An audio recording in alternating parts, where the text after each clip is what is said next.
¿Cómo andan mis amigos? Espero que bien. Bueno, acá, trabajando en el cielo raso.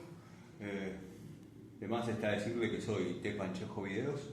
Bueno, nada, fatigado, los brazos me mataron, estoy destruido porque bueno, le estoy dando con la masa a dos manos, a diestra y siniestra.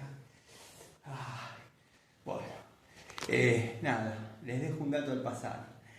Los martillos de mecánico con la pena sirven para trabajar en la construcción.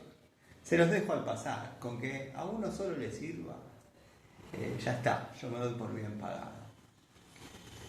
Este es un nuevo video de una herramienta en cuestión. Martillo de la línea Watford, 300 gramos, segmento mecánico. Vamos a hacer unas pruebitas a ver cómo se comporta.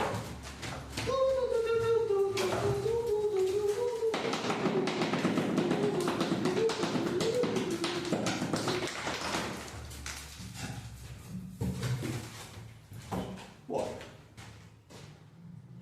como vemos, el martillo no ha sufrido ningún daño, es muy recomendable, la verdad que precio-calidad se da bárbaro.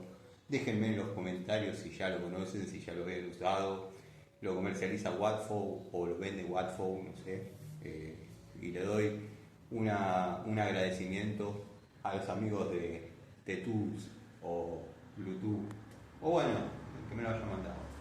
Saludos.